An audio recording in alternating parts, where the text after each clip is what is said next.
I use these pens, so I was used. So I've heisted a bunch of them, baby. I'm a criminal. Added to your collection. So, but they mess with me and put these.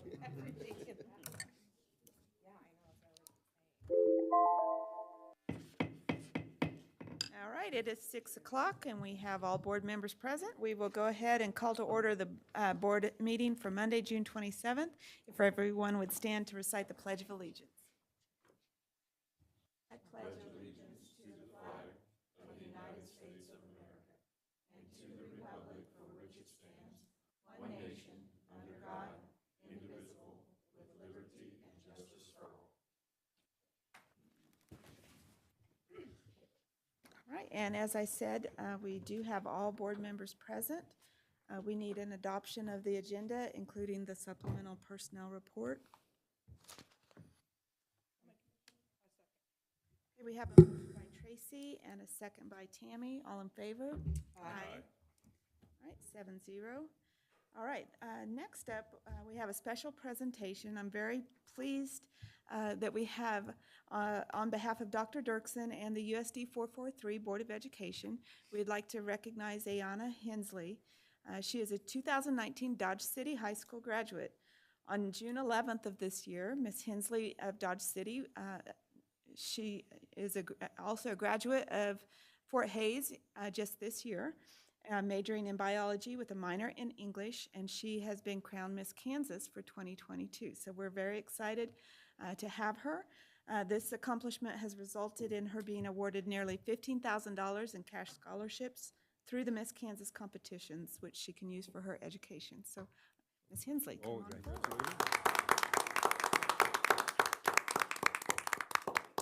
My honor to ask Aina to please come to the podium. And I just wanted everyone to celebrate with me one of our own. And what a great accomplishment for this young lady and Dodge City High School. And her platform is unbelievable, and her story is very telling. And I have a very strong belief that she has all the tools and can go even farther. So I'm just excited and happy for all of Dodge City, and I'm so thankful that you're here. So I would like for you to share some words with us, and then we want to get a picture of you. Then I have a little presentation afterwards. So. Deal. So the platform that he was talking about, when you compete for Miss Kansas, it's just something that you're passionate about. You can kind of advocate for it. You can live it. And in my case, that was what had happened. So my platform is ACEs Low, Overcoming Adverse Childhood Experiences. And being in education, you guys are fully aware that ACEs is a trauma study. Predominantly in the education system, it's getting bigger. That's why I advocated for it. But I'm gonna kind of give you a timeline of why I'm passionate about this thing. So I had grown up in poverty, severe poverty. I'm gonna get emotional for no reason. I think it's because I'm nervous. Bear with me, I'm a crier. I grew up in poverty, and I was surrounded by addiction. And that in itself should have been enough, but it wasn't. And I was back and forth between these situations, and it was always chaotic for me. But the one thing that remained true was my education. And I'm not saying that because I'm at an education meeting, but truthfully, it grounded me. And so through these experiences, I found mentors, and I found people that I could reach out for, whether that was my educators, whether that was my coaches. He's back here cheering me on, and just everything that had been thrown at me in this lifetime, I had people supporting me, and that stemmed from my education. So I talk about it because children need it now more than ever, and I think all of you are to that understanding. So I'm not going to go into much depth. You kind of know my story just being from Dodge City. I'm super proud to be from here. I don't think I would have had the opportunities if it wasn't for USD 443, not only USD 443, but the community college as well.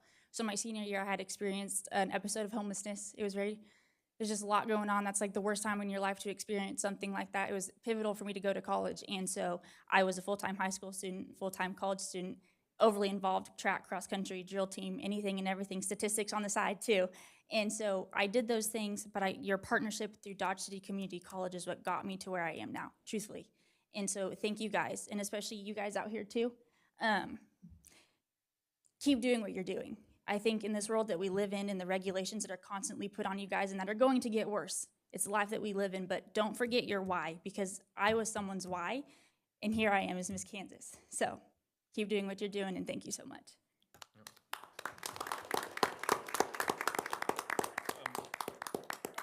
I hope you caught that, but she's a 2019 graduate of Dodge City High School, and she graduated in 3 years from Fort Hays State with a biology degree, which is no small accomplishment. And she credits a lot of that due to the dual credit programs that we have with our partners at DC3, and that's a celebration in itself.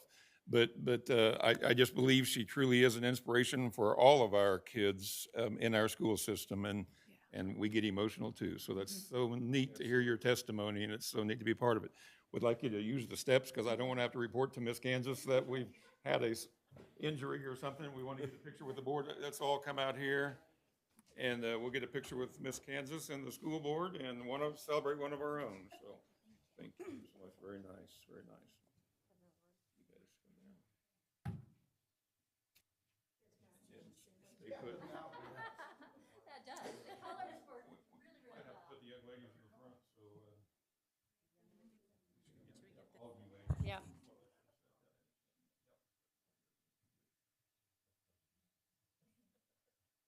Okay, that's looking pretty good, but Jeff, I can't see your face, so if you'll kind of make sure yours, and Ryan, there we go, 3, 2, 1. Very good. This way. Good. Everybody stay put. Everybody stay put. Everybody stay put. One small token, but we have a little giveaway for DC, and we also have an alumni shirt that you can wear proudly somewhere on a Saturday event or something. We're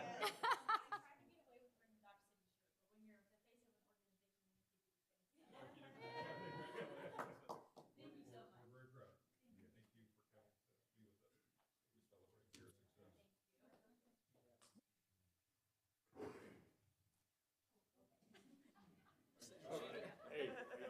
She's an athlete, Fred. And heels jumping off that thing.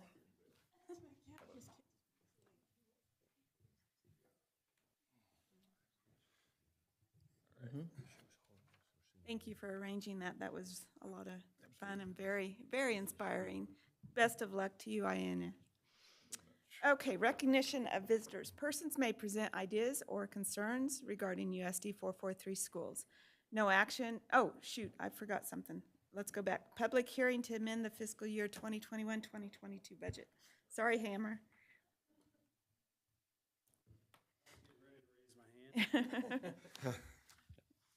So a little later, I'll be talking to you guys about why we're eligible for additional funds and asking you for approval.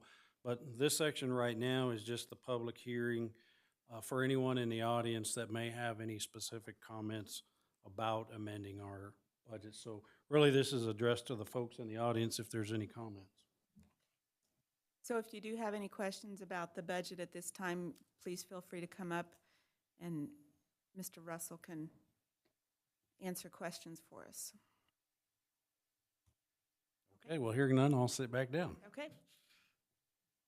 All right, now we're ready for recognition of visitors. Persons may present ideas or concerns regarding USD 443 schools. No action will be taken by the board at this meeting. Personalities and behavior of employees are not to be presented during this period, but are to be reported to the employee's immediate supervisor. The president shall determine the amount of time to be spent for citizen participation. If you'd like to address the board, please do so at this time. Seeing nobody, we will move ahead. Next up, we have the consent agenda, which includes the approval of personnel, including the supplemental personnel report, approval of minutes from the June 13th, 2022 Board of Education meeting, approval of donation from Jamie Kuhl to Dodge City High School Skills USA, approval of donation from Box Tops for Education to Ross Elementary, which was very exciting. That's a nice amount. Approval of donation from Ross PTO, various parent donors for Ross Elementary adaptive playground equipment. Approval of Perkins Secondary Reserve Fund, KACTE Professional Development Grant Award for Dodge City High School. Approval of the Head Start, Early Head Start Grant Award, Bright Beginnings. Approval of renewal of Cisco SmartNet Service Agreement. Approval of renewal of District Communication Platform Talking Points. Approval of the 2022-2023 Operational Handbook revisions, our second reading on that. And information only, the 2022-2023 Bright Beginnings and Bright Beginnings Sunnyside Early Childhood Center Student Parent Handbook revisions. That's our first reading. I make a motion, we approve the consent agenda as read. I'll second. All right, we have a motion by Jeff and a second by Tracy. All in favor? Aye. 7-0. I'm very appreciative of approval of the consent agenda, but I do want to point out there was one item that was brought to my attention today, and that had to do with the Skills USA donation. It was a very sizable donation by a business in our community, and it is kind of a gray area that we really need to figure out a systematic approach to, and we've actually had this problem before. But as a school district, we sponsor state high school activities events, and we fully sponsor them. But there has to be a limit to all the different things that we can and cannot support. And so we've kind of drawn the line, for the most part that I'm aware of, with the, being sponsored by the State High School Activities Association. If we didn't, we have wrestling organizations that go on all summer long. We have other activities in the summer that very largely involve our teams or organizations, but so that's kind of where we draw the line.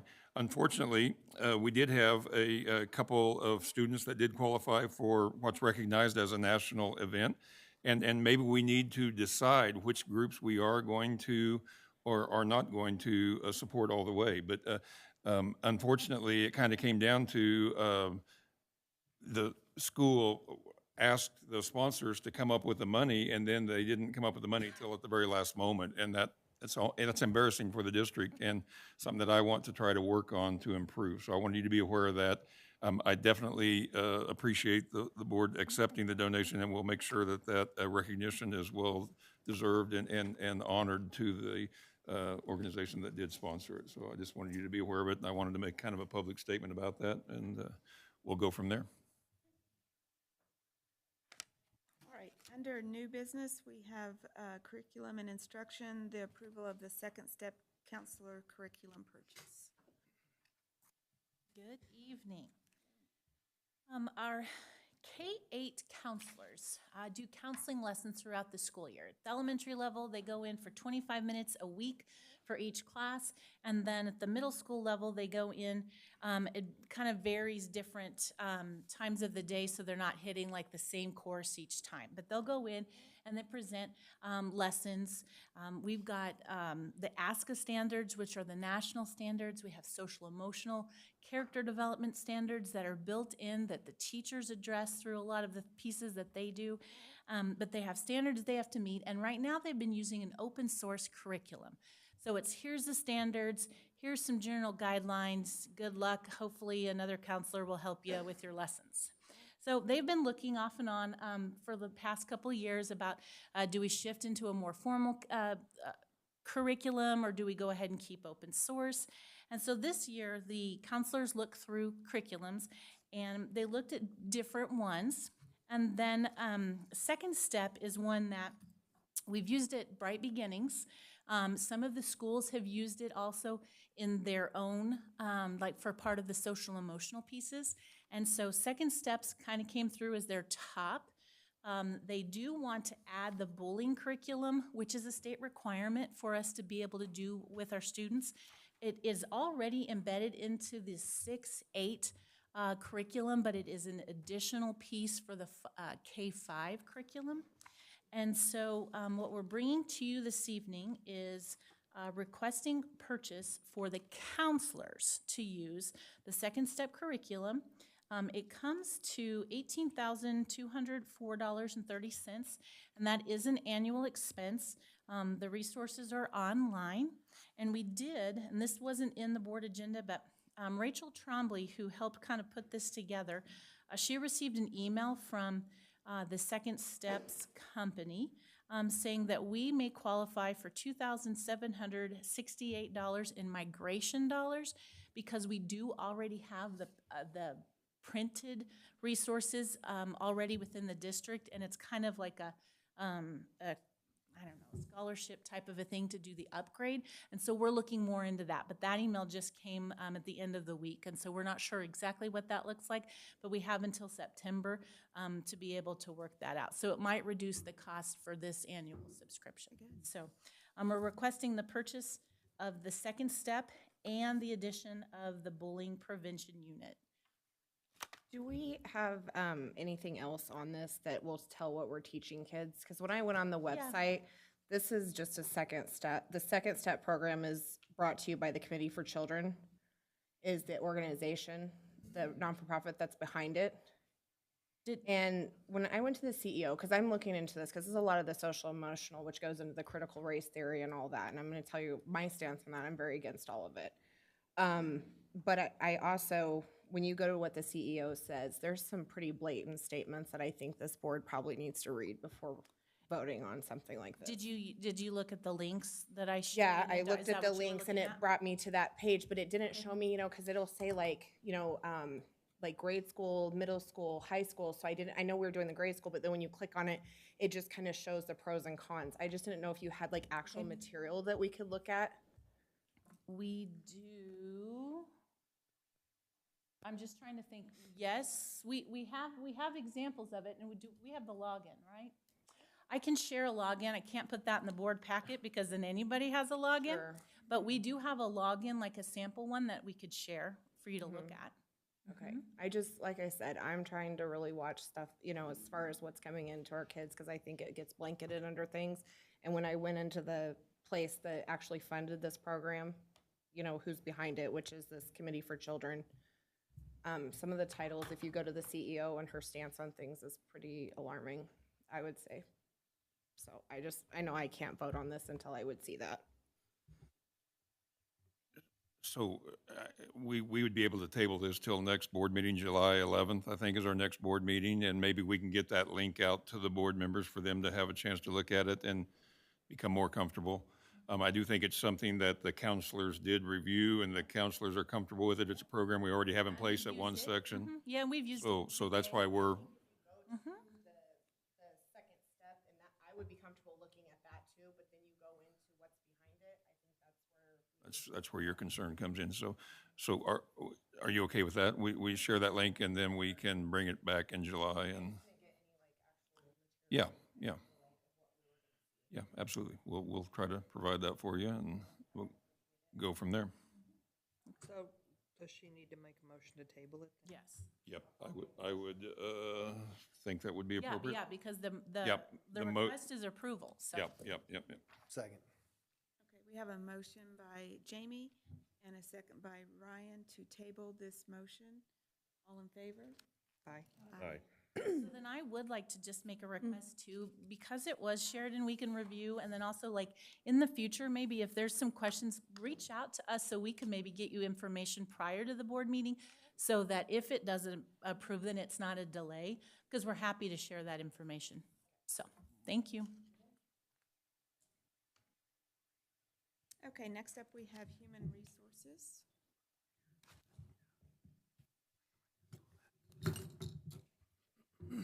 Good evening, Board President Dr. Dirksen, board members. I have 3 items again this evening from the Human Resources Office.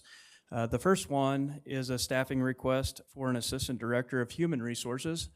I was originally going to bring this back in March, April, when we normally do our yearly new staffing requests, and wanted to wait until KASB completed their study in my department to make sure that what I was hearing from them and what they are seeing still supported my recommendation on requesting an assistant director in the Human Resources Office. After what you heard last week and after conversation at Cabinet, I feel like it still does support it greatly. Getting another person in that office that is able to take on some of those higher level responsibilities with decision making and driving the vision of the district with both our certified and our classified staff members. So any questions from anything you read on the consideration sheet? Jason, currently you have yourself and 4 other people in your office? So myself, then we have a benefits coordinator, an assistant benefits coordinator that really is a full-time job dealing with all of the FMLA and workers' comp and all of the compliance measures, but also does data management pieces. And then we have, 5 plus me. And how many employees? just roughly between 1,300 and 1,400, just depending on the time of the year. Is anybody currently in the office like qualified to fill this position, or would you have to find somebody? Honestly, I'm really going to be proactive about searching people out. I'm sure we have some people locally that are talented in some of these areas, and all applications will be considered. But from a personal perspective, I've networked quite a bit since I stepped into that office July 1 because I had to. And I've made a lot of relationships, and this isn't a bad place to be. We've got a lot of good things going on, and the more I am in meetings across the state and the more conversations I have with people, I'm going to reach out to some people and see what interest I can drum up, as well as our local talent pool. So I just meant anybody within the HR department that right now, internal promotion or something like that. I'm not looking at an internal promotion right now. I'm really looking for bringing in some outside talent and somebody that has some experience as a leader, making decisions and dealing with difficult situations, so we can kind of divide and conquer some of those things that occur, and hopefully maybe someday I'll be able to step out of the office for 2 or 3 days on a vacation and not know that it's just piling up until I get back, because there's somebody else in there dealing with that stuff on a daily basis. Any other questions for Jason? Do you think when you hire or I know when we were talking about getting better software and stuff, how soon are you looking to do that? And what kind do you think that'll take? Come off of maybe the lower that, I don't know, what you're feeling? Yes and no. It's hard to say what changing a system is going to do, because unless you really know the ins and outs of your current system and where those things lie and how it's going to mold into a new system, it's hard to say somebody's going to have less time or more time or those types of things. As far as the responsibilities that are in that office right now, there's not going to be less responsibility. So if there was less duty per se, we would figure out how to split those duties up to continue to create. But part of me requesting this is, as we look at all of those factors and creating that vision and creating that 3 to 5 year plan, there's me to do that, and all the day-to-day that needs to occur as far as the leadership portion of the office and the vision of the district within the HR office.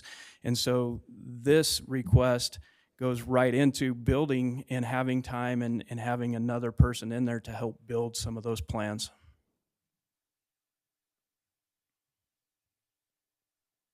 Make a motion to approve. A second. Motion by Tracy, second by Tammy. All in favor? Aye. Thank you. My second request this evening is also a staffing request. This was kind of alluded to in a former meeting as well, I believe. We've had a little bit of a repurposing of a position at the high school. There was an individual that was in a counseling position at the high school that, from what I gathered in looking into this situation, I think this person had just kind of assumed a lot of responsibilities over the years that normally were not kind of attached to her job description when it was conceived. So through that, 613 decided when we had a retirement from that position that they were going to change slightly and kind of go back to what was the intention of that original position. And what that did for the high school counseling department is kind of left them one staff member that was not going to be fully part of that counseling department any longer. That person will still be very active in the IEP portion of the students at the high school, but they won't have some of the normal counseling duties like scheduling students in classes and some other things like that normally would have occurred. So this request is to try to fill that gap, so to speak, that was created with that position being slightly repurposed. Go ahead. Oh, no, go ahead. Go ahead. What's our student ratio per counselor at the high school? Is it like one counselor for every 300 student? What? I believe the last number I heard was 250. Is that Martha shaking close? her head. Said no. I,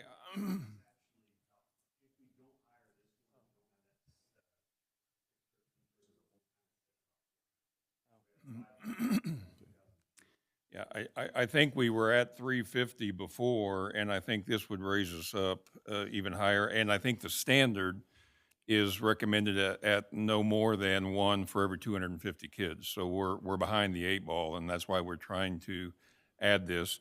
And we are trying to add it as a counselor / social worker to give us a little freedom and flexibility to try to fill that position. So even adding this position doesn't put us in the recommended ratio? I believe that's accurate, but it keeps us in a better running. I mean, we definitely need it because we were taking advantage of a person that had been there a long time and had kind of fit into a groove, and with her retirement, 613 is wanting to go back to the initial intention of what that position was, and that's when we first became aware of it. So this is our answer to that challenge. Yeah, having a niece, two nieces and then a daughter at the high school in particular. My daughter, who will be a senior, she relied heavily upon her counselor over the past year. So I know my daughter alone kept the counselor relatively busy. So my question was, it was kind of driving at what Lisa's point was, is one going to cover what we need, or do we need to be looking at multiple with one per 300 students? It just seems like a whole lot. Well, I think I was contacted by the counselors. I think most of us were, and especially at the high school, and they shared this problem that we're talking about. And I'm glad we're filling this, but I think Ryan's question's a good one. Are we still not where we should be? Well, I can only tell you that we are aware that we need to improve where we're at. Right. We can continue to look at how much farther we need to go. I believe it's a true statement that we've hired every counselor that's applied recently for the positions that are open. Yeah, that's right. That's right. We're still the number-wise, but that's not uncommon. But one of the things we've done at the high school, thanks to you all, is we have 2 JAG Kansas positions, the K-State program position, the communities and schools positions. That helps. I mean, it helps a lot with the career pieces.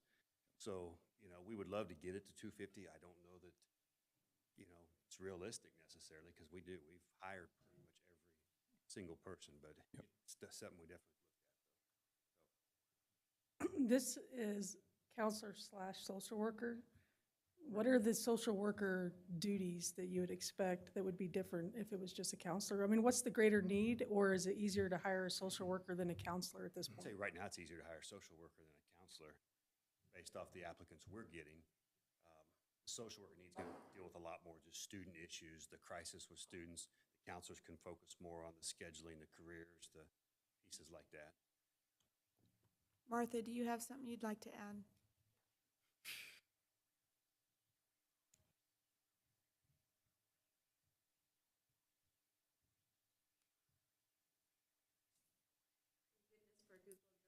Just pull up your documents. So yes, there's a difference between a social worker and what we call academic counselors. So right now, with the possibility of having the social worker, this would give us a person that we could add to the academic counseling, because right now we have 3 that are pretty much have about 400 and some students, because we're dividing. So right now, a big part, the 2 that I feel is crucial is the freshmen that are coming in. So we have an admin assistant this year, along with one of the counselors that will really hone in and help us with freshmen, making sure that we have everything set, just safety nets for them, because if we don't catch them as freshmen, it's going to be really hard to catch them later. So this social worker will really help us. But the piece that's very different from the 2 is that we have students that have a lot of trauma, just like our Kansas, Miss Kansas talked about. That takes people and takes time, and we want to take the time, but then it pulls you from the academic piece. And there's a lot of procedures and things in place that counselors must do. I mean, we have a schedule of specific things that need to be done, and so that kind of takes you away. But, so, any questions? Well, I know to find out Ayana was homeless during her senior year, and I was around her a lot is shocking to me. I mean, and that we have young people like that, and I'm a big believer in social workers. I'm a big believer in them digging into the, you know, those scenarios, because there are people in this town that would help, but we don't know.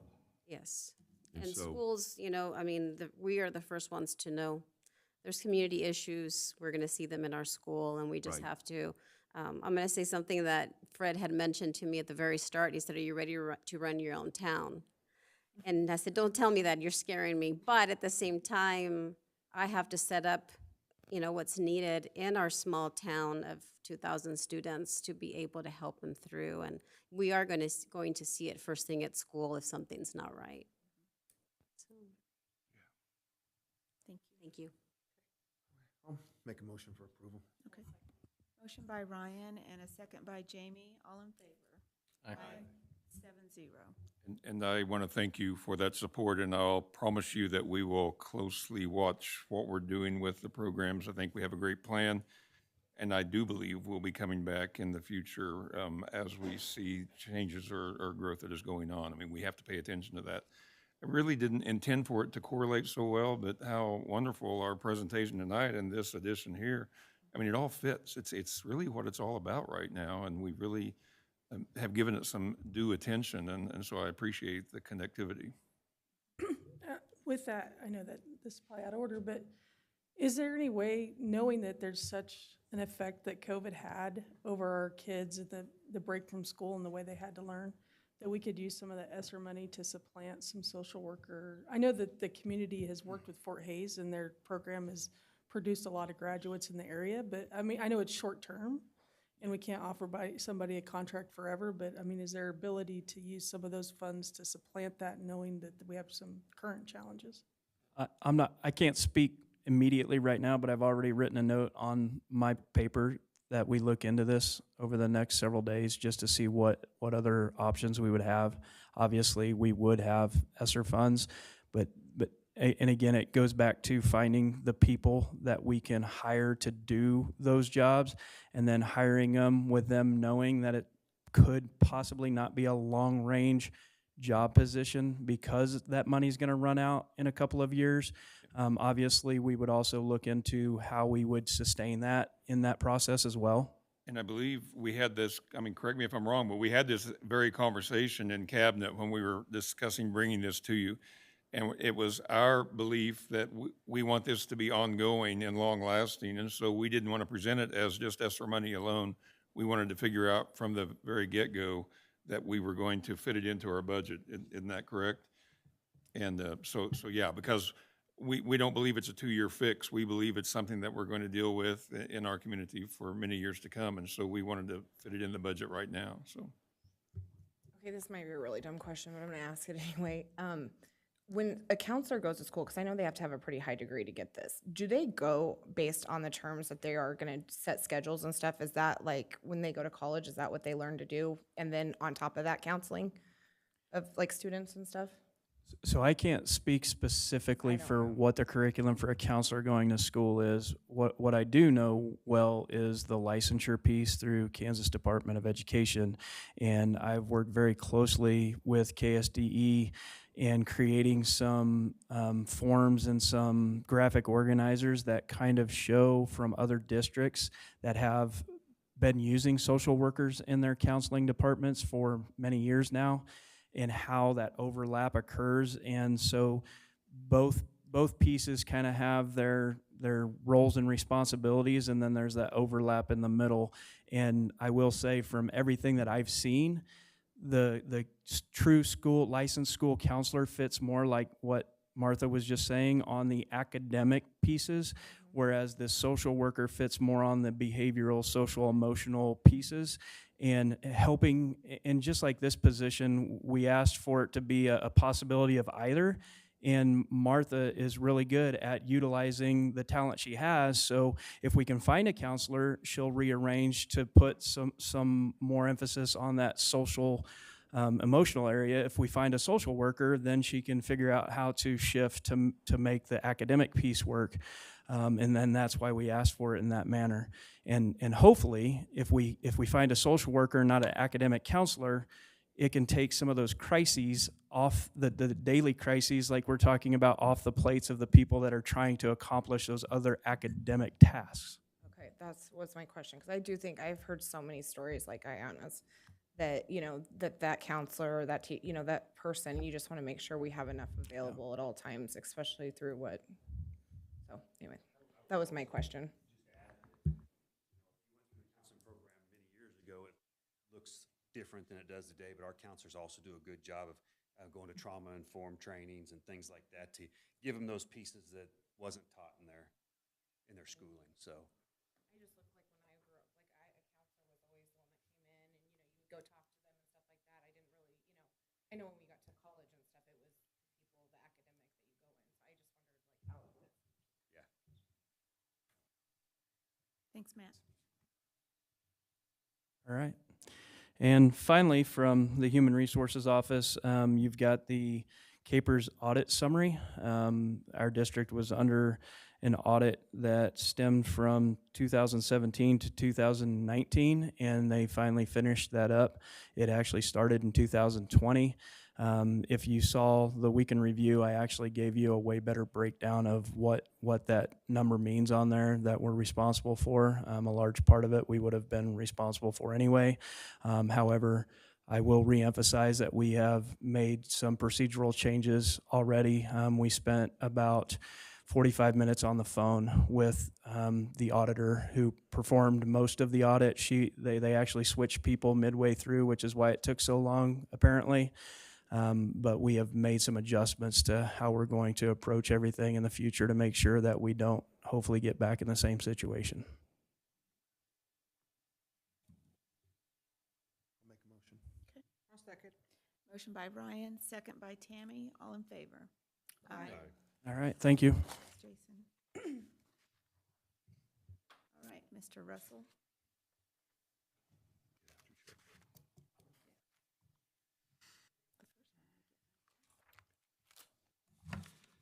Good evening, board members, Dr. Dirksen. So I have several things to talk to you about tonight. First will be the amendment to the budget. And let me just kind of review why this is necessary and kind of how the process works. So last August, we presented a budget to you and asked you guys to approve that. And the way the funding formula works is it's based off of your enrollment, and then you get a certain amount of FTEs for all your different weightings, and that runs down and comes up to a total. So, and what you're approving at that time is granting authority to spend up to a certain amount of money. We are guessing at our enrollment and our FTEs at that point. So it's really kind of a different way of doing a budget than what I'm used to, because it's a little out of order, but that's what happens. So then you have your count day on September 20th, and you see how many people that you really have. And then the state's going to come in, and they're going to, at some point later, do an audit and revise those numbers. So that's what has happened here. And when we're doing the budget over the summer, we try to be a little high because we're only ever going to spend what we're authorized. In this case here, we guessed a little low, so now we have to come back and ask for permission to amend the budget. So what has changed, and it's mostly in our 4-year-old at risk, is we just had more students qualify for 4-year-old at risk than what we had originally estimated. There were some other changings. It was about 39 FTEs altogether. Comes to a total of about an extra $178,828. The majority of that is coming from our 4-year-old at risk and the number of those children that qualify for that. So that's the reason for having to bring this to you in the first place. So that's what's changed, and that's why I'm standing here before you now to ask you to amend this last fiscal year's budget to allow us to spend those additional funds that we do qualify for. Amber, when do we get that money? Does that come like with the next payment, or how does that work? So, yeah, so, I mean, Thursday is the end of this fiscal year, so literally, we're squeezing this in at the last minute. So we do have some ideas for it. We want to work on the parking lot over at Bright Beginnings. There's some pieces of kitchen equipment. So we actually had some priorities figured out on what we wanted, and then this funding came along. So we will get that. We'll actually, we're going to move it so that we can carry it over is what it's going to boil down to, but it'll be used for those particular areas, primarily in Bright Beginnings. Hammer, I'm sorry I didn't catch this earlier, but do you have the final number for the general fund budget that we've changed so that we can include that in the actual motion that is approved so that there won't be a confusion with the auditors? Because Right. I think we're asking for Yeah, approval sitting upstairs on but my I think desk. that number should be Yeah. there. Yeah. I mean, no one's going to gripe about adding 178,000 to the Yeah. general fund budget that comes from the state, not from the local taxpayers. But at the same time, I'm sorry to put you on the spot like that. No, that's fine. I just don't remember. We need to what have it a is. I know motion that is exactly where it approved that is. would have that exact number in there. If you want to vote on it, I can get it while you're talking about security or something and bring this back to vote. Or is that a problem being out of order? I mean, yield to, we pay for a school attorney to be here to help us through times like this. Well, I mean, I think you could either just come back to Hammer and vote on it that time if you're more comfortable voting with that number in the motion. Do you agree with me, though? I think that number should be there for the general fund that we're adopting. That isn't an exact number. So to me, I would just move on, and then when he has the number, Then we'll come back and vote on that. Let's do it that way. And I apologize. Oh, Hammer. no. I should have looked at that earlier. I actually didn't mean to should've. put you on the spot, but I can just see an auditor coming back to us when they go through the books and they say, well, you didn't finalize a number here. I was more worried about explaining why it changed instead of what it changed to, so that's me. So, okay, so next on the list. This has just been kind of an annual rotation schedule for our musical instruments. So you guys previously approved a certain amount of money every 3 years, comes out to an average of 55,000. So we put that out for bid, and I really couldn't tell you the difference between an elbow and an oboe, but Mr. Richens put all that together on what he felt we needed, and so we just put it out for bid. He selected the right number of the right pieces of equipment, and so I'm just here to ask your permission to spend the $54,994.85 from those three different vendors there. This is listed before you, so it's just part of our normal rotation. I'll make a motion for approval. Second. We've got a motion by Tammy, second by Jeff. All in favor? Aye. 7-0. Next on the list is it's a set of door locks for all of our classroom doors, not for every door within the district, but every classroom door. It's a simple little fitting, but it's got a patent to it, and it goes from the door and slides down into a hole in the floor, so it makes it very secure. In the event of a lockdown, you don't have to go out in the hall, you don't have to reach around and unlock with a key. It's very fast, very simple. Our maintenance folks will do the installation, but this will get us about 700 individual locks. The locks themselves aren't terribly expensive, but we have a lot of them because we have a lot of classrooms. So this is will be paid for out of capital outlay. It's a total of $35,811.81. Any questions on? What's the backup if a teacher has to step out and a 5-year-old in kindergarten slides it? You'll see in here, locked? there's a release tool, so there is a way to get it unlocked, but it's not something that, most people are gonna carry on them, so that's what makes that secure. it's a special tool, and it kind of like an elevator key is a special key to unlock the doors on an elevator. So we have included in that cost is 60 of those keys to unlock that as well. I think it's a no-brainer. Yeah, Make a motion. a second. Motion by Jared, second by Tammy. All in favor? Aye. 7-0. Okay. Next on the list are several different pieces of playground equipment for 3 different schools. The school that was on the rotation for the big piece of playground equipment this year was Northwest. Last time I was here, we approved the sod and everything. We're still trying to work out some details. 2 of the other schools had some playground equipment they wanted as well, and so by combining it into one order, we're able to save several $1,000s worth of freight. And I didn't have all the numbers put together last time because we were trying to figure some things out. So what we have since done is the maintenance and the grounds crew has taken a good look at this and decided to do the installation themselves. And by those guys doing that, it's a savings of about $113,000. It's very significant. Really just kind of want to take the opportunity to brag on the maintenance and grounds crew. We're very fortunate to have a diverse group that has the range of skills that, I guess I shouldn't brag too much. I don't want Lewis Motors to steal our mechanics or anything, but we are lucky to have a crew with the talents and the willingness that we have. And from a warranty standpoint, what works out nice is this company has agreed we'll install it, they will come out and inspect it. So we know everything is going to be okay. The normal warranty would have been parts and labor. Since we're providing the labor, if something happens in the future and it needs a new part, well, they'll supply the part, but we'll just have to install it. So we're okay on the warranty side on that. So what is a little bit different is the funding source. Northwest is 100% paid out of capital outlay. It was planned that way. Sewell is paid out of capital outlay. Both of those were on the capital outlay committee. Now Sewell's was not this amount. It's coming in probably about 20 grand higher.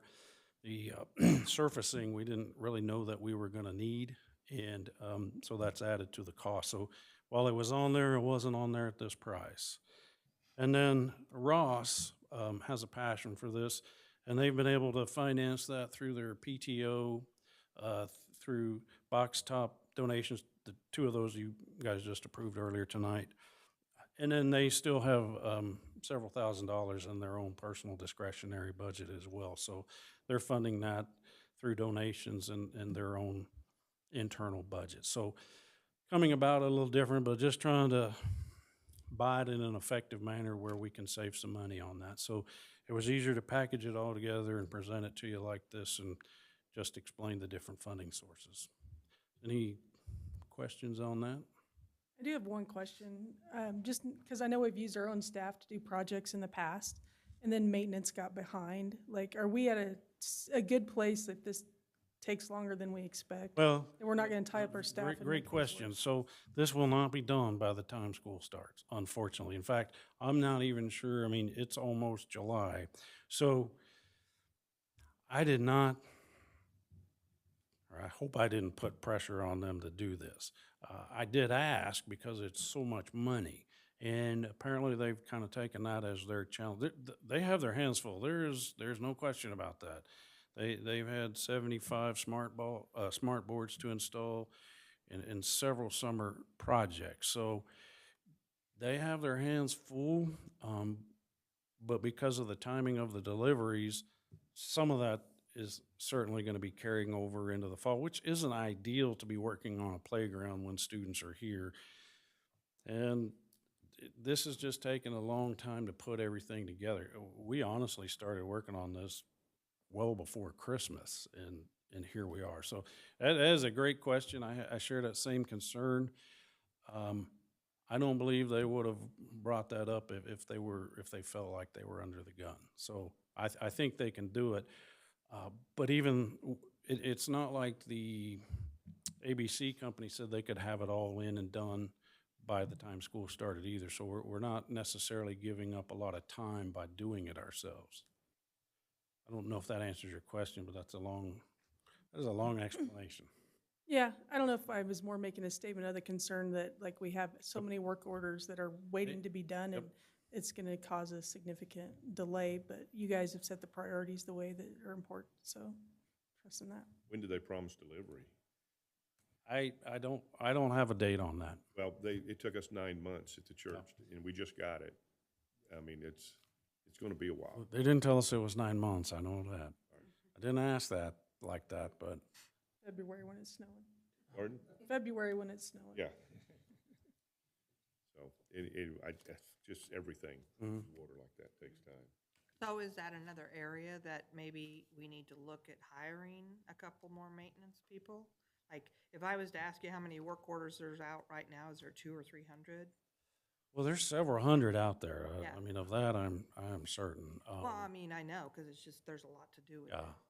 Yeah. What I can't tell you is how many of those were waiting on parts. I mean, some of those, there are certain things that the orchestra pit cover, we couldn't do that while school was going on.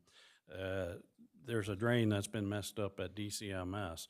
That's been on the list since early school last year, but it's going to require tearing up the concrete hallway. So that one couldn't be done till this. So that is the problem with the summer, is there's a lot of work that has to happen in a short time. If we could find more HVAC people and more electricians and stuff, we probably would. We're very fortunate to have the ones that we do. I mean, I shouldn't say this out loud. I mean, we got carpenters and plumbers and mechanics for gas and diesel, and I mean, we're very fortunate to have a well-rounded crew like we do. So I wouldn't be against it, but they're not easy to find either. So that doesn't answer your question either. Oh, no, really, I mean, I think it's just something that we should always be looking Yeah. for, I suppose. Yeah. I make a motion, we approve the purchase of the playground equipment. Motion by Jeff, second by Jamie, all in favor? Aye.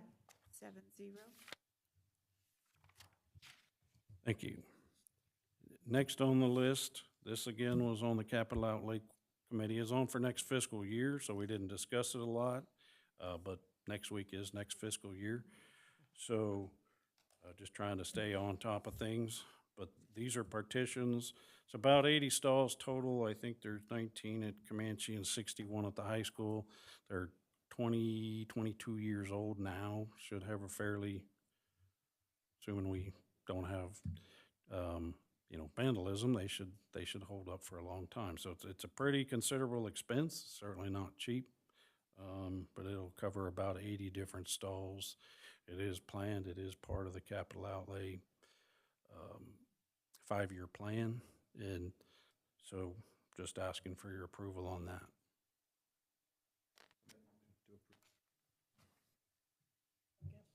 Motion by Ryan, second by Jamie, all in favor? Aye. 7-0. Next on the list is basically a year's supply of custodial supplies. We have it's a ton of money, but we're liquid. We have the funds, and our money will buy more today than it will 6 months from now. We have the storage facility, so we talked about it, and I mean, other than unloading the truck when it first gets here, since we can handle it and we can, we have the cash flow to afford it, we just thought it would be a better use of funds to get as much as we can today instead of making 3 orders throughout the year. So that's why we went ahead and put the package together. It's our best estimate on what a year's supply will cost. It's from 2 different vendors. So I'm asking for your approval to spend the $226,118.62 for the custodial supplies. I'd make a motion to approve the custodial supplies and paper products. That's why we got that building downtown. All right, we got a motion by Jeff and a second by Jared. All in favor? Aye. 7-0. Okay. Next on the list are two different amendments. They're the same type of thing, just for two different schools, two different contracts, so two different amendments. But the first one is for Miller Elementary, and it is a little bit different. When we bid that project, the materials that there was plenty of at the time, all of a sudden there was a change with the decking. So this is an upgrade on the decking. I didn't go before them and ask them to give it to us at the same cost it is at their cost. This particular roof was something that should have been done a year ago, but we just didn't have what ended up happening is we just couldn't get people to bid on it because of labor and supply. So I really didn't want to slow things down. So most of that, the 3980 is for the different type of deck. It's not an issue with Comanche, but it was with this one. And then the other two parts of that are just an increase. The wind guarantee, or warranty, I should say, I think was initially at 50, and for $1,100, they'll guarantee it for 90 miles an hour. And so I think that's smart. I don't know how you prove how fast the wind was blowing, but it was pretty cheap insurance, it seemed like. So that's what this amendment is, and then the very next amendment is just the increase in the wind warranty. Okay, I make a motion for approval. Second. Motion by Tammy, second by Tracy. All in favor? Aye. So that was for Miller. I'll need the same type of motion. Make a motion to accept the change order for Comanche Middle School. Second. Motion by Jeff, second by Ryan. All in favor? Aye. Aye. 7-0. Okay. The next two they're two separate things. They needed to be voted on separately, but I would like to kind of tie them together and explain to you how they relate to each other. So this very next one that we're going to talk about, we start a new fiscal year on Friday. It's July 1st. It's a new fiscal year. So for those of us that are 12-month employees, we're starting the new fiscal year. And we've done this at least the last 2 years I've been here, come before you and ask for salary increases. It's been kind of a tough year because everybody's feeling the effects of inflation. I mean, we're all feeling that. You can see that at the gas pump. I just told you how great some of our employees are. I mean, we want to take good care of our people, but we still have to manage that with a finite budget. Even though it's a big budget, it's still a finite budget. And we've run into some things.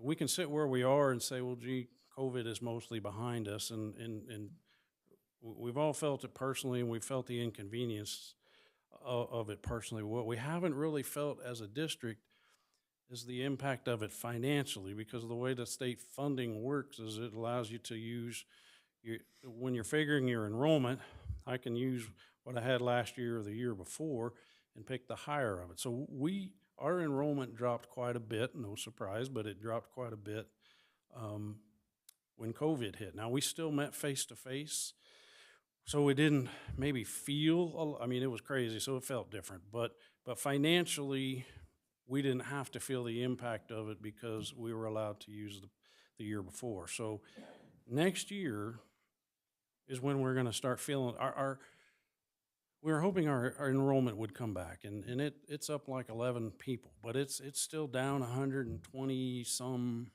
students from pre-COVID time. We went through the confusion with the home economic surveys and the free and reduced lunches and the impacts of the weightings, and so we did and we didn't. We felt some of that impact on the weightings. Well, we're going to feel that, at least right now, we're expecting to feel that. We would hope that those weightings will come back. We're not sure that if they do, they'll still be at pre-COVID levels. The enrollment isn't here. And so this is where it gets a little a little backwards. We're asking for pay increases, and I haven't even brought you an estimated budget yet, and I'll do that in August. But in August, I'm only gonna do that off of our best guess on what our enrollments and our weightings and everything are gonna be. I know for a fact that I'm gonna have to use the lower number of the enrollment. That's gonna catch up with us finally. So I can't guess that high again. So, at least for next year. So we know we have some development coming. We know that FedEx is moving right along. We are expecting to see, growth and economic development here, but it hasn't hit for next fiscal year. We're already feeling the impacts of the increase that everybody else is, our utility bills and our trash hauling is $750,000 higher than it was a year ago this time. Our fuel for our buses, $180,000 higher than it was a year ago. So we're feeling, freight, food costs are anywhere from 5 to 20% higher, depending on what we're talking about. So trying to balance that and take care of the people and be fiscally responsible is definitely, it's always a challenge, but especially for this next fiscal year. So this particular board sheet is asking you to approve a 2% raise, which is nothing to write home about. It's better than nothing.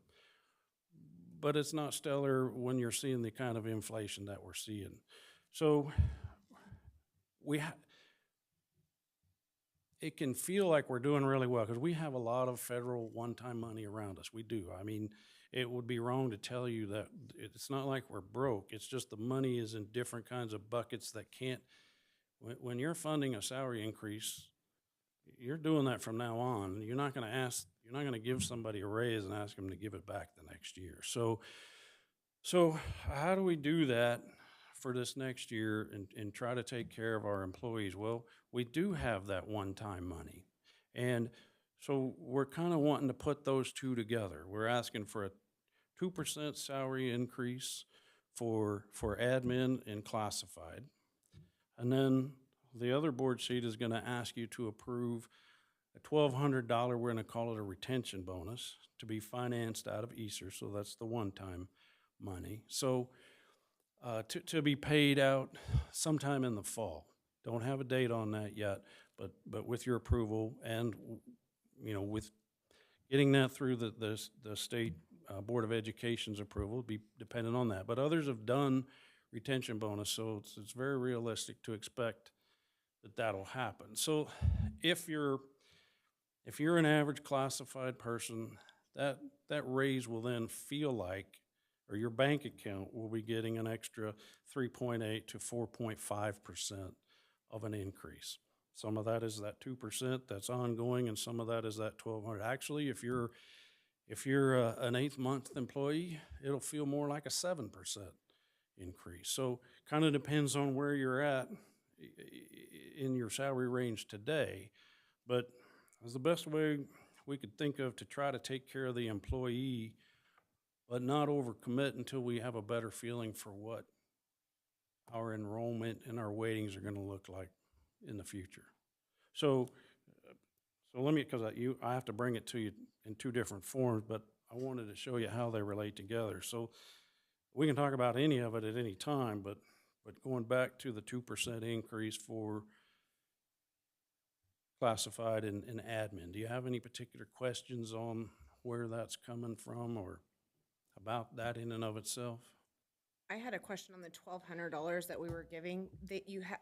So like if an employee came in and started on August 18th or whatever day, the bonus is paid out, you said sometime in the fall, you think? Yeah, so I don't know when the first day of school is, but the retention bonus is kind of you're promising to be here when school starts. Obviously, you have to be a employee when we actually write the check. I have a hard time with somebody that starts in August giving a $1,200 bonus in Well, October.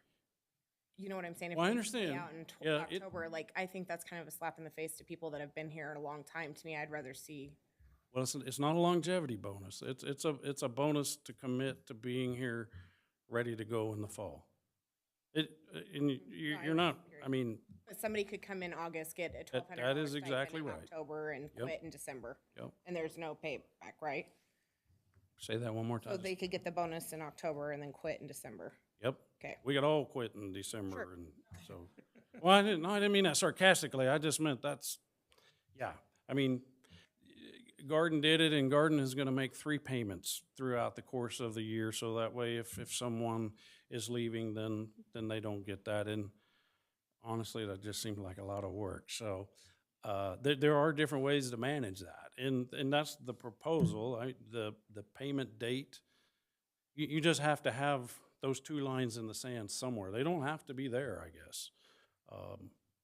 And in reality, that's gonna have to be submitted up to the, folks anyway. So I suppose we could change that. Well, That was just the proposal. we talked about several we possibilities, did. and we talked about dividing it up into payments, and after looking at all the situations, we felt like it was best to reward our employees at some given date. We haven't chose the date. I know we did talk about it being before Christmas for sure, and I just felt like it was best if we just give that one-time money to them one time, so it would be a larger amount. When they did get it, it's still subject to all the requirements of Social Security and all that being taken out of it, so. It does give that person a huge advantage, but a lot of the intention is to take care of those that have been here all along and been here continually, since we can't give them a bigger raise. So it'd be nicer for those guys if they had the check sooner than later. And there's no reason to believe that they'll jump ship right away. It's very real, and I'll bet you it happens at least with 1 or 2 people. Sure, but it'll happen. hopefully not the ones we're trying to retain. Happens all the time. Haven't we done this before? We've done $1,200. We did, I think it was 6 something. It wasn't this much. This is probably twice what we did. But I know we did it 2 years in a row. We did it once since I've been here. I don't know about any other. We did it once, and to be clear, we did it for all employees, and that included 613, and this is only for 443 employees that we're doing this But time. it would be all 443 employees. It will be all 443, classified, certified. I personally like the idea, like Dr. Dirksen said, of getting it in their hands before Christmas. Mhm. Then they can do what, and I like it being in one lump sum because, like you said, then you can do something more substantial with it. I'd forgotten that. Feels better. It's an Yeah. impact. Yeah. It's an impact gift. It's an impact That's right. amount. I'd forgotten we had done that previously. What fund did we spend that out of? That was Easter money. Well, no, that was gifts and grants. Okay. Yeah, we tried to pass it, I'm sorry. We tried to pass it as Easter funding, but it did not qualify because we didn't do the right steps. It was after the fact instead of before the fact. So we're trying to do this before the fact. Okay, yeah, So that 'cause does qualify. that was gonna be my question, which at this point would be redundant because you're presenting it, so it must be an approved expenditure, and you've said other school districts have done it. Because that was, at the college, when I was an administrator there, we had given a bonus. One time we were able to do it, we had to jump through several hoops to call it a bonus. And so that's why I was curious. Just, like I said, it's redundant. I just want to make sure it's an approved expenditure, especially as it relates to how we're wording it. We're lucky enough to have a committee person for the ESSER funding, so we feel very Okay. confident. Does this affect substitute teachers that have come back year by year? Well, I think we were planning on including long-term subs, but not just in, That's correct. okay. It will be given to long-term subs that sign a contract that are long-term subs. It will not be for substitute teachers that are on the substitute teacher list alone. I say that correct? Just to clarify, long-term subs don't sign a contract, they're classified at-will employees, but they would be included because of how they're hired. Are regular substitutes not the same thing then? They're just classified employees? Their pay is different.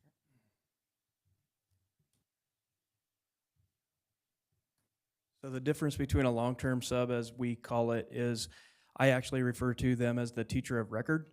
Their expectation is they are there every day. That is their classroom, so to speak. Now, after last year, the majority of our long-term subs are actually in a program of some kind working towards licensure. A daily sub, they get to decide every day, are they going to come to work or not come to work? It's a completely different expectation in that realm. So the daily subs qualify for this? No. Oh, okay. No, the daily, I would not, never be. Okay. They would come and get their bonus and they would be gone. Okay. Well, Yeah. you know, but I think there's an argument to the fact, we know historically who worked last year, they come back this year. It would be nice to have a path to reward them at mid-year. We could pull data out of our system and talk about a percentage of previous year. Again, those would be conversations that we would have to have. Technically, what messed us up from qualifying last time was, can't pay you for work you already did. Yep. That's where that line was drawn. So I can pay you for showing up and committing in the future, and we're approving this in the future. So I'm just saying there's some technical stuff that we would really have to watch the wording, because that's what got us in trouble. And maybe it's we look at the data, but then we do a letter of acceptance that you're going to be with us for at least this many days this year. Again, there's no real right or wrong, so to speak, because just like we've already identified, somebody could get the bonus and leave the next week, and there's nothing we're going to do about it. So, yeah, I don't see how a regular sub that has been committed to our district would be any different. Yeah, I don't know if there's a way, I don't want to make it too complex, because that is what we're trying to avoid by the one lump sum, but like, for that classification, if they make it to the end of the year and start the year and end the year, I don't know if there's a threshold you could make, but if we walk into it and they know they work at least 60 days, they can qualify for it? I just worry, realistically though, I just want to say this. We want certified teachers in every position. We don't want to have to mess around with filling these with substitute teachers and mismatching or whatever. We're very grateful for the substitutes that we have, but we're trying to put a plan for retention in place, and substitutes are not providing the retention that we're looking for, I guess. They're filling the gap for the fact that we don't have retention, if that makes sense. And I believe, like Hammer said, we got in trouble the last time because we were paying after the fact. We're just trying to set guidelines for how we can apply this retention bonus to every employee that is with us, that's going to stick with us, and show them that we appreciate them. That doesn't mean we don't appreciate substitutes, but we can't draw a line for everybody. Otherwise, it's not going to be a straight line. That makes sense? Absolutely. I wouldn't be in favor of, I mean, we pay a fair substitute wage, and I don't want to complicate things. I would not be in favor of paying daily substitutes any kind of bonus. And the last thing I was going to mention before Fred gave that piece is I can't make any guarantee right now today how long it's going to take to find that data to begin with, because the subs are very hard to track, because they can work one day and then not come back for the rest of the year. We try to deactivate the ones that haven't shown a consistent taking of jobs, but it's very hard to track our true day-to-day substitutes. And that's taking money away from me, because Debbie will spend 45 days, you know, in the district this year, you know, and so, but she doesn't need a bonus. Oh gosh, this is on the internet, isn't it? Oh. Yeah, that's recorded. I'm in trouble. Okay, we need a motion if all the questions have been answered for the, okay. So back to what Jamie said. So if there is somebody that starts in August or September, you know, that way they got hired into a position. So instead of giving him the full 1,200, could it be prorated at, because they just started? It could be, yeah. Yeah, I mean, we can do that. We can and we can build that into our application that way. Yeah. And I think you can just That's what I'm thinking. vote on because it that we're I not gonna agree with exceed. her. If I knew I've worked there for 8 years and I've gone through a lot of stuff and somebody's been there a month and they get the same amount, I don't know. Well, I you know, and I agree with with what you two are saying, but Hammer did explain that we're not paying the bonus for services already rendered. It's for future services. So everybody's starting on the same playing field then in that sense. It's not what they've done in the past, it's what they're doing now moving forward. So that would put all longtime employees on the same playing field as someone that starts tomorrow. Well, I hear So- your intention, I'm just not sure that everybody will be thinking that way. We're one. Granted, but that's what the ESSER guidelines, that based on Hammer's. We're one district, we're trying to use federal funds in a meaningful and purposeful way. We're trying to reward every employee for the fact that they work for us. And we just tried to set a guideline that we would share this ESSER funding with everyone at this rate. I think if your goal is retention, here's my deal is I feel like it should be paid in December, then paid again in May. If your real goal is to retain employees, there should be a first semester goal, second semester. I know it can't be My real goal, and I mean, my real goal is to take care of Charles and all the other faithful employees that I can't give a higher raise to this year. Sure. I'm trying to put money in his pocket any way we can, so I don't feel like we can do more than a 2% raise. So I am, and by those guys, you're 100% right. And we can work on ways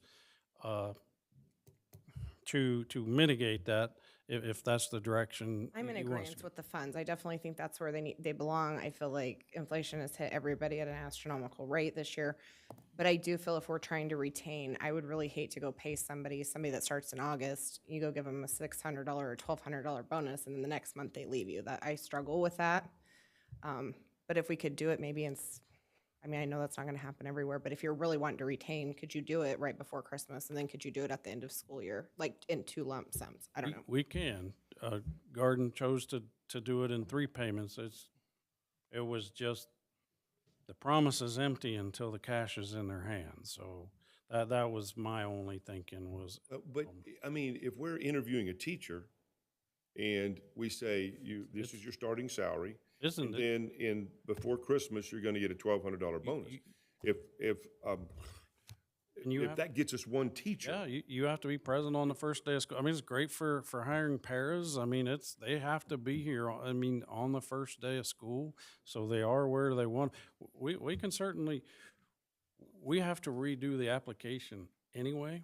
So it's, because honestly, when we first talked about this, we were talking about $1,000, and.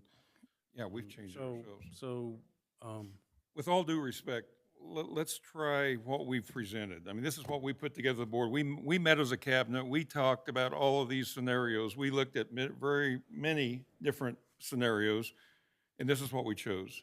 So I would like to put it before the board to see if we can get it approved as presented at this point. which one are we voting on right now? Ready for The 2%. number 9, Go in order. the salary schedule. I'll make a motion to approve the 2%. Motion by Ryan, second by Jared, all in favor? Aye. 7-0. And then, is there anything else you want to say about the bonus? Next item. Nothing else I want to say. Right. Didn't mean Somebody it that wanna way make a either. Motion on number 10, the retention bonus. I'll make a motion as written. I'll second. All right, motion by Tracy, second by Jeff, all in favor? Aye. All opposed? Okay, 6-1. Okay, thank you. I'll go get the other information and I'll come back. Thank you, Hammer. Okay, You want us to ask Dr. Dirksen to talk slow, or? you'll go get that number and bring it in? Okay. I'm not going to read all the policy revisions, but I am presenting tonight board policy updates from KASB. I found it dramatically interesting that there are 36 revisions and 1 deletion. And the deleted policy is because they expanded existing policy that had to do with developing, adopting, and amending board policy itself. So I thought that was kind of unique, which means I really looked into it for all of you.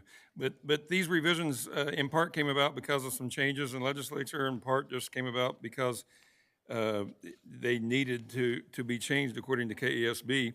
We're only looking at first read in this, and not a single addition of board policy was presented, but they were all revised and they were all requested to be adopted. There were only a few that had the if preferred to the old policy, and that just gets confusing if you keep, because when you call KESB, they're looking at the ones that they've initiated. They don't keep track of all of the old policies, and so I really don't have anything more to add to that other than to tell you, you would think after as many times, twice a year we present this, you would think that it would get streamlined a little easier than it has been, but that's what we have. So my intention is that tonight is just information only. In July, at the one board meeting we have in July, I'll be asking for approval for these, and again, they were recommended by KASB. Any landmines you saw? Any what? Landmines. No. Every board policy is a landmine if given. I think that we have to be careful, memorials, naming of district facilities, that sort of thing. That one can really be a hot button because it usually comes at a time that's emotional. And they just recommended changing some of the wording of that, eliminating permanent so that some memorials might be replaced in the future, that sort of thing. So those are just things we need to be careful of. But the memorial and that area is always a concern. This is, oh, sorry. I was just going to say, you don't think about it until the need arrives, and then you got to react at an emotional time. You understand that? I got a question about the policies. I skimmed through them. I didn't read them in great detail for full disclosure, but I did go through the changes. And this is just a question out of sheer curiosity. Like the memorials, like a permanent memorial, that's totally understandable. But there seems to be like a strong stance against, if someone wanted to hold a memorial service, our memorial service in like the Civic Center or something, there seems to be a strong stance that KASB takes against something like that. Is there really a reason why? Well, that's a great question. It's hard for me to represent KASB, Right, but I can tell you, I think they're trying to protect school districts themselves. A lot of school districts don't want to get into those situations to where they're always using school facilities for a memorial service. But sometimes in some communities, it's the only thing that works. It's the only thing that fits because of the need with the community. And I think that we've been sensitive to it here. In my time that I've been here, I can think of at least 2 services that we have used. Our board policy says that we don't allow it except with, I think it specifically names the superintendent can override the policy. And I have on a couple of occasions just because it was fitting for the community. But as a general practice, we try to avoid that. Well, and I think also the stipulation that it not happen during school hours is important too. Yes, I think that fits right in, so, yeah. So I don't know any better than that. No, it was just out of curiosity. We're lucky enough, we have a lot of large churches in our community that can usually handle most services, and that's what most families prefer. But every now and then, there will be an exception. And we're also very lucky, again, let's celebrate that we have the Civic Center, and, that can serve for a very large crowd too, and not disrupt a typical school day as well, so. Okay, any other comments? Then the next item was an effort to try to respond to a board request. Sergeant Lima has worked with Mr. Lampy and put together some information that needs to be shared tonight. You saw the locks that were purchased, which also fits right in. We're very conscientious, and I'm very appreciative of the work that Mr. Lampy has done. We take safety very serious. We work well with our partners in law enforcement, whether it be the police department or the sheriff's department or the highway patrol. Have good friends with the highway patrol as well, and they all respond to us greatly. So I'm looking forward to the presentation tonight. Good evening, board members, Dr. Dirksen. I I wanted to make sure I had backup. And thanks for letting me get up and stretch my titanium knees before I got up here. But at the last board meeting, Mr. Hires had asked a question about the communication and the response time and things with the situation that we had at the high school and in general what we do. And Tammy had asked me to clarify a little bit on that also. I'm going to start out with what I do, and then I'm going to defer to Sergeant Lima and Captain McGee and let them kind of explain the police department's side of it. Our initial communication in a situation like what we had back on June 6th, I'm notified. Sometimes it comes from, depending on the situation, it might come from the school, but I also get communication from the county communications dispatch by way of our radios. And a lot of times it's all of these. So I get these text messages that come through from county communications saying there's the situation. I get it on the radio, and then a lot of times they still call me also. So I get multiple ways of being notified. I normally try to, answer the call, see what's going on, and then I notify Dr. Dirksen and Carrie Baker with public information. In the situation that happened on the 6th, the first people I tried to call was the high school to let them know that the police were coming because they didn't know at the time. Mr. Steiner had actually left the building, and Kamala Hartzler was on her way out of the building, getting ready to leave, and they were coming. And it was Dodge City Police Department, the Sheriff's Department, Highway Patrol. There may have been other people. They'll probably let you know there may have been even other people on the way. So I tried to let them know that they were on their way. We're also working on setting up a group text so that we can notify others, and we're kind of trying to prioritize those group texts so that the people that need to know right away, and those who don't are in the second group, and that's who probably Carrie Baker is going to notify as that second group and third group and so on. But the first group is going to be Dr. Dirksen, Carrie Baker, Matt Turner, Tammy Nedler, Chris Meyer, and Diana from Transportation to make sure that they know right away. The initial response, we want school personnel, the first people that are on scene should be in charge.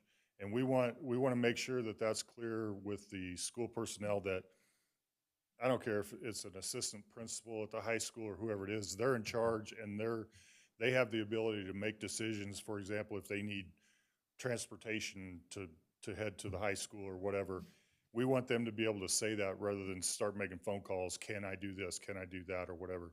And then once the law enforcement's on scene or an administrator that, a district administrator that should take over at that time, then we can change that. But we want to have that decentralized command to start with.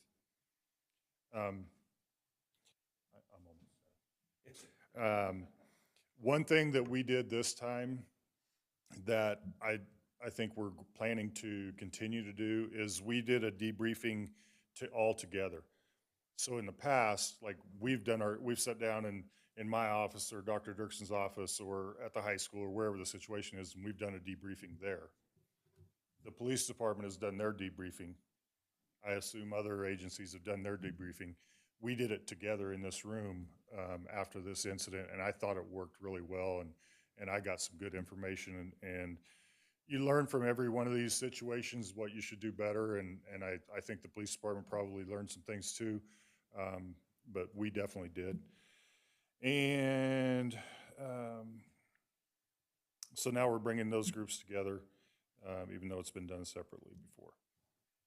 Before I kind of let them step up and try to answer questions or give a presentation, do you have any questions for me? Did I answer the questions you were Well,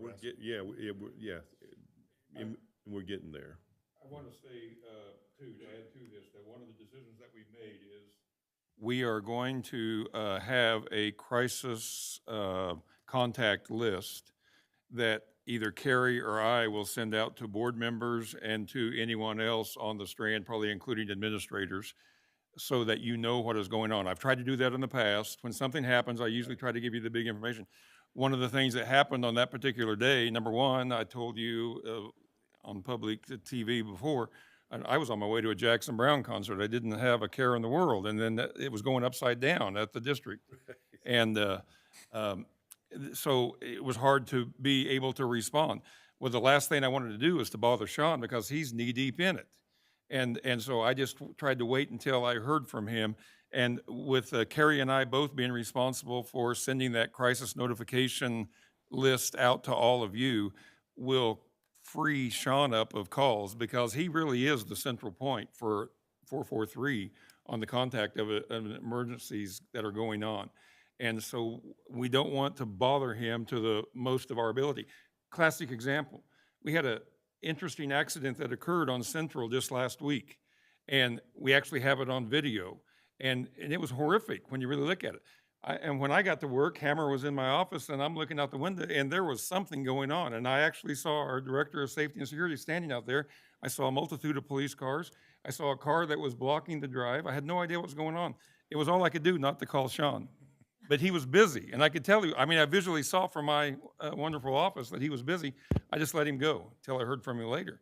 And how that car missed the oncoming car, we still don't know. The video was very interesting to watch. But he sliced a pole. Victory Electric came and spent the whole day here changing poles and changing wires. But the key was we waited to hear what happened so that they could sort the traffic themselves because there was a lot of chaos. Yeah, it was potentially a very bad accident that nobody actually got hurt, so. Before I told you I was almost done. I do want to say thank you very much for the door locks for the classrooms. It's something way before I ever took this position that I felt was really needed. I hate the fact that a teacher would have to find their keys, go out into the hallway and lock a door in a situation where you might have an active shooter or someone in the hallway that we need to be locked down. So I appreciate that very much. And I can share pictures of the lock so that you actually can see what it actually is. Also, I can share those with you or however you want to do that. And then that way you guys can see what it is. It was actually, we went from anywhere from like $1,000 for each door down to these that are like $50-some, but other schools are using them and having success with them. And it's a real simple deal. I wish I'd invented them, but I think they're going to help a lot. So I assume that there will be, that they'll practice using them in the classroom for We'll drills. Yeah. And there's like videos on how to use them and things that we can share with them, so. Okay.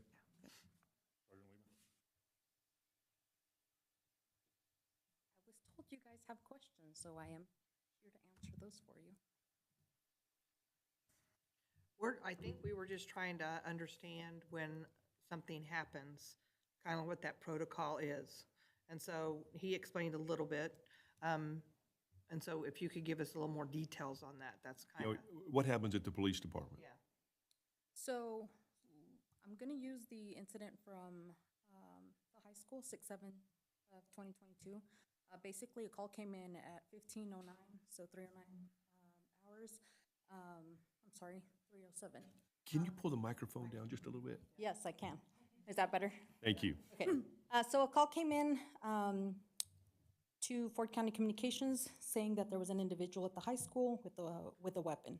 And then the caller hung up. At 3:09, the first officer was dispatched, or I'm sorry, yes, he was dispatched and was already on scene or in the area within the next few seconds.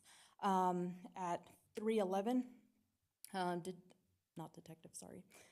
Officer Brandt was the next one on scene and was checking out with Officer Acosta at the pond because they found an individual or some kids or something outside in the pond, and then they made contact with him or with those individuals.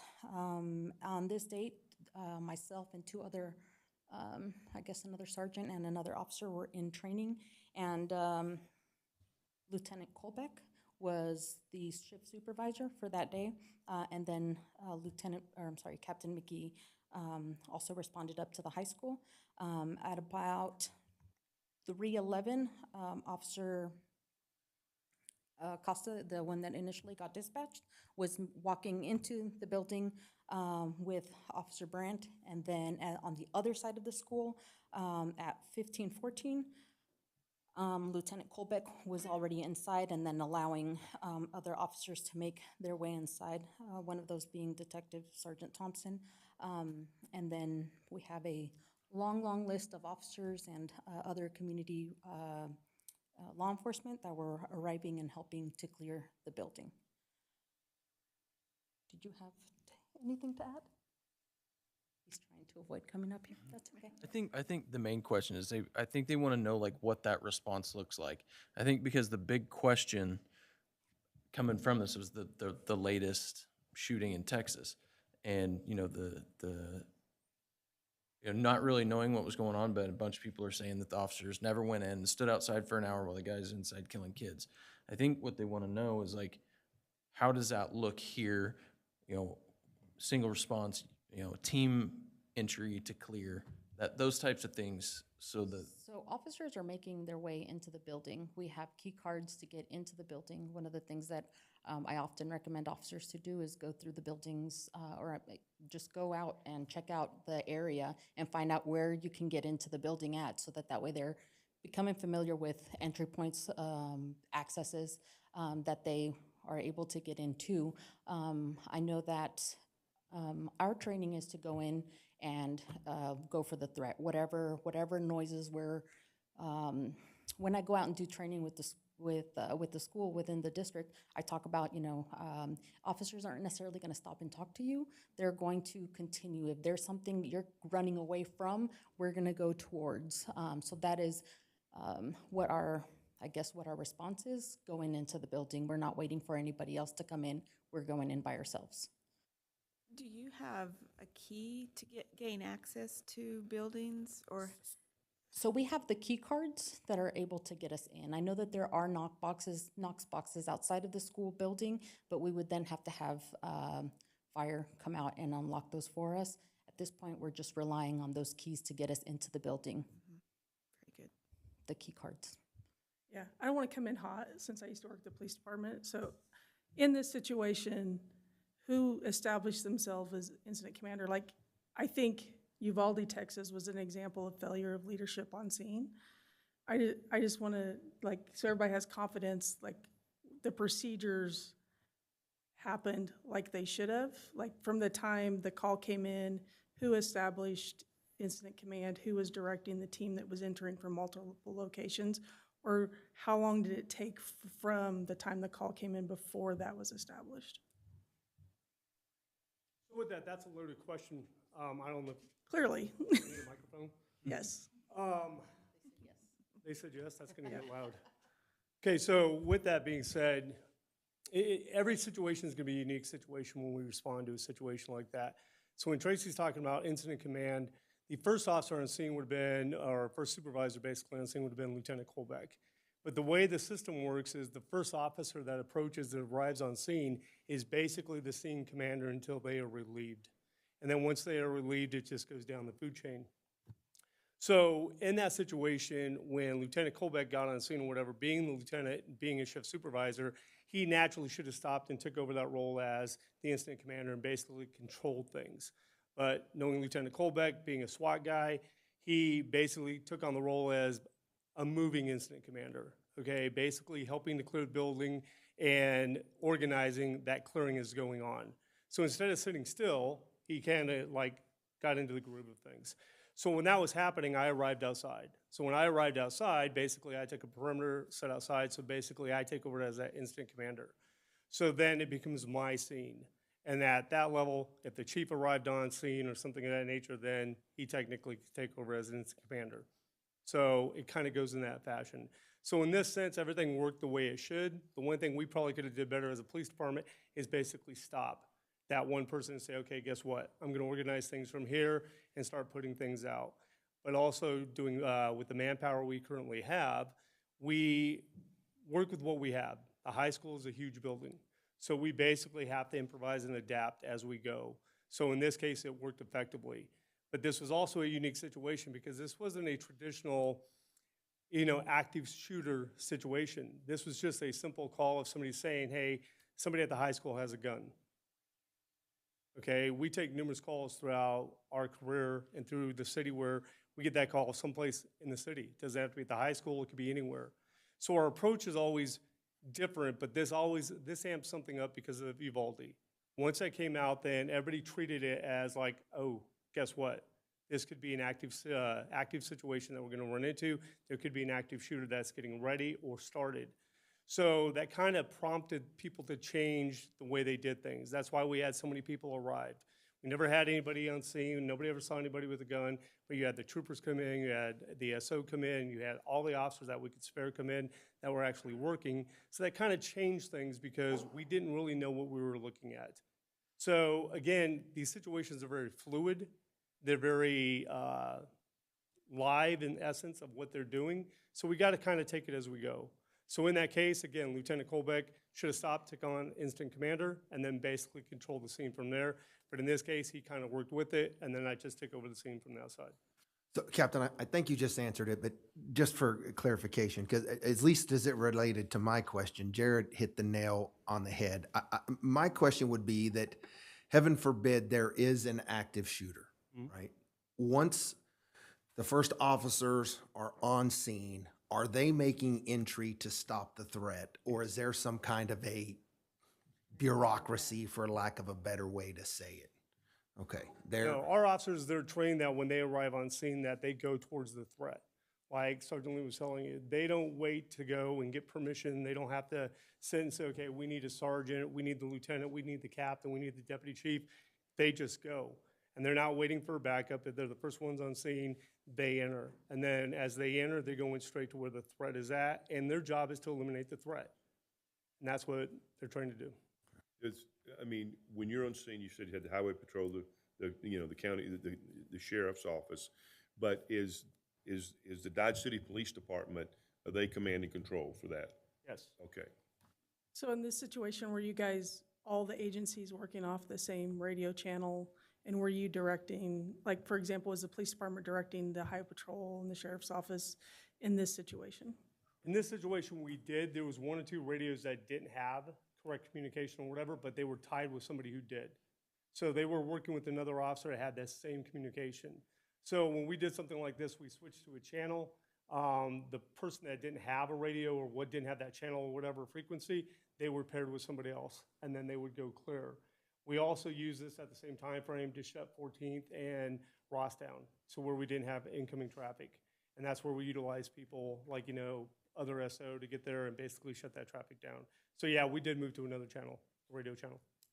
And I guess I wasn't real clear from all the communication. How many people were on campus at this time? It's not like summer school was in full session and there wasn't a lot of people on campus? This was at the end of the school day, correct? Actually, there were camps and stuff. At about noon, I think the noon that you guys were talking. So they were finished. This came in at 3:07. So the kids on that academic end were pretty well gone.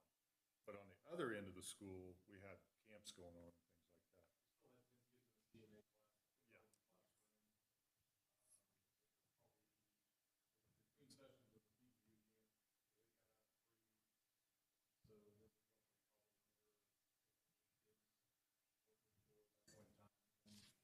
The estimate, one of the estimates on when officers, because I have the report from dispatch where they're documenting what was going on. So one of the reports says there was about 20 kids that they evacuated out of the building.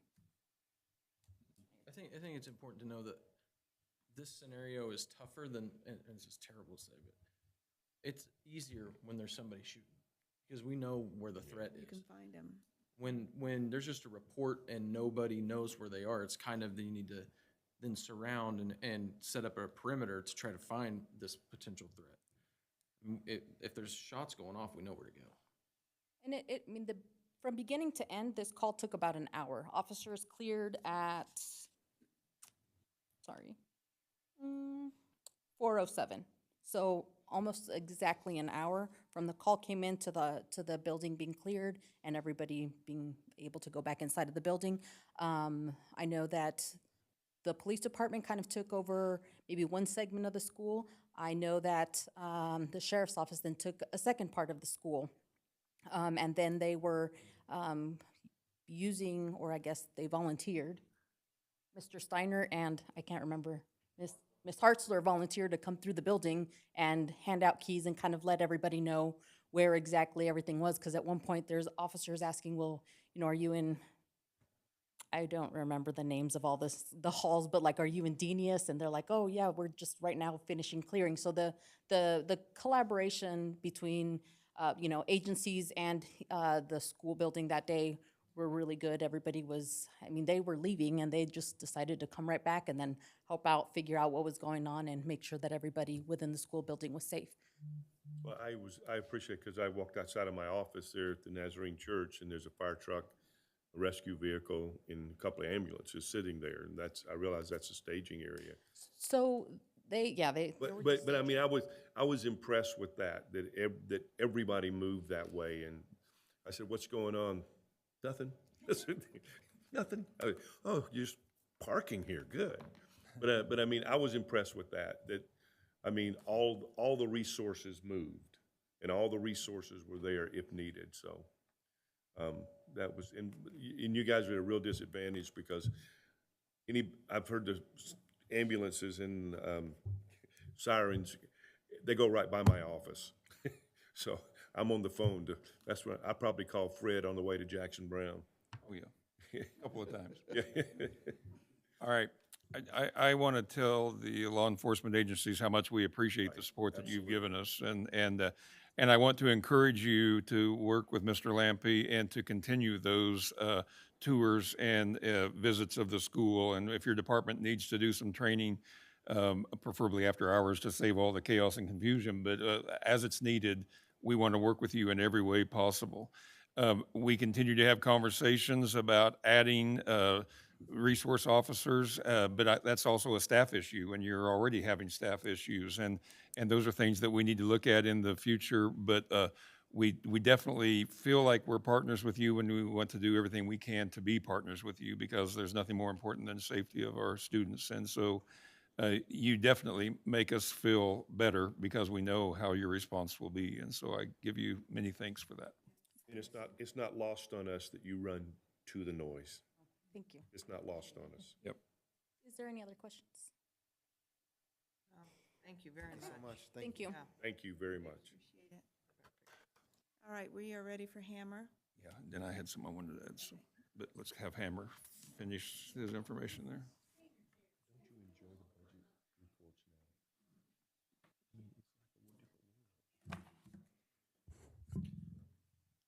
Let me make sure I get this right with you, because technically we're republishing the preschool at risk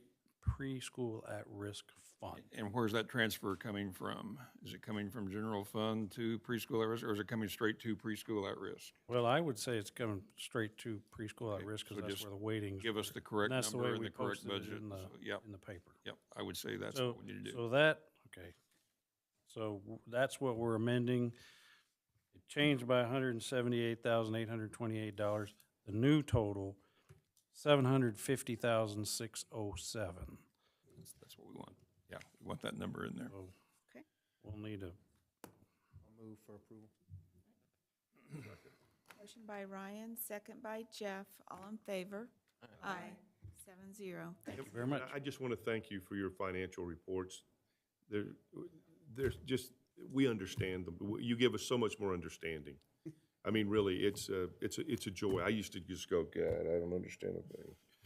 But thank you. I just wanted to add a few freebies here, if I could, during my section. Number one, I wanted you to be aware of the fact that I believe Justin Briggs was just recently named to the executive board of the Kansas State High School Activities Association. That's quite an honor. That's a very limited number, 8, or I think there's 8 out of the whole state on the executive board. It's in addition to his duties. I think he's at state conference, national conference right now. I think it's national conference, isn't it? And funded by that. So I just wanted to give him a shout out for that. That's kind of neat recognition for us. I also want you to know we're gearing up for online enrollment for next month. And Memorial Stadium, a lot of work is being done on the Phase 2, and we're getting ready for Phase 3. Phase 2 does include the railing and the steps, and we're very excited about the progress that is being made there. We're shifting gears, and we'll be coming to you for Phase 3, which is going to be a very chaotic phase. And so I kind of want you to wrap your minds around that to begin with. It's going to involve redoing the parking lot to the south. It's going to involve the blue field becoming a parking lot and a new ticket booth. And we're going to have to start it probably before the football season is over. So that's going to be very disruptive to traffic, but it's what we got to do to make things happen. Added to that, I want you to be aware of the fact that our transfer station is going to be moved. And in reality, we want to move it before the school year starts. So even before you approve Phase 3, because we're anticipating that you will approve that project, we talked about it all along, we want to start the year out in the safest manner possible. I've worked with the fire chief and with the city manager and got all the right people involved, and we're going to relocate temporarily the transfer station for next year. And everybody knows what I'm talking about when I talk about the transfer station, where the bus brings all the students for the first drop, and then they get on the right buses to go to their places. And that's going to be in the parking lot of the Fire Training Center that's directly across from this building right here, right across the street behind my back. And we're going to set that up on kind of a temporary, permanent basis, and the fire chief is good for that. And in exchange of that, anytime that they need to do some training with the trucks and all that, we're giving them the unused portion of our parking lot, which we have out here, which we set up for that very purpose. But great collaboration working with the fire department and getting them to work with us. So you'll be seeing that get set up. I just wanted you to have knowledge of what's going on so that we can move toward that Phase 3, which because of the way pricing of materials and all that is going, we want to do it in the right way, but we want to do it as soon as we can to make sure we're getting the best price we can for it too. So all that's going on. And then the last item I have is I feel like I'd be remiss if I didn't point out that this week marks the last week of the end of my 5th year. And I want you to know how proud I am to be the leader of this district, how great I think it's been the 5 years. And I want to challenge the board that we don't celebrate enough what we've accomplished. And I truly believe individually and collectively, we are a great district and we're becoming better. I think we do so many things that are outstanding, from National Coach of the Year to Kansas Teacher of the Year to Miss Kansas, to students that were in class that didn't even exist 2 years ago and now are flying solo. I mean, it gives me goosebumps to think about that. And the academic honors of students that we have had receive scholarships at prestigious universities across the nation. And I just want to celebrate where we're going, and I don't want us to get lost in the distractions of all the confusion that is going on and making it so difficult to make these decisions for these kids. And I like what Miss Kansas said tonight. Do not forget about the students, the large number of students that come from very difficult situations and come from backgrounds that we don't even understand, had no idea existed. And yet we celebrate because we do care about them and we are trying every day to do the right things. I mean, that's the one thing I want you to know. So I really thought it was appropriate to give that information to you and to tell you how grateful I am to get to be the superintendent of this district, and I appreciate each and every one of you. We're grateful for you too. Thanks, Frank. I had a superintendent tell me, he said, I would take the staff, the whole staff of Dodge City USD 443, take them to any community in this state and change that community. I mean, another superintendent told me that. He says, you don't have any idea what you do in this district. And he said, I would take them to any district.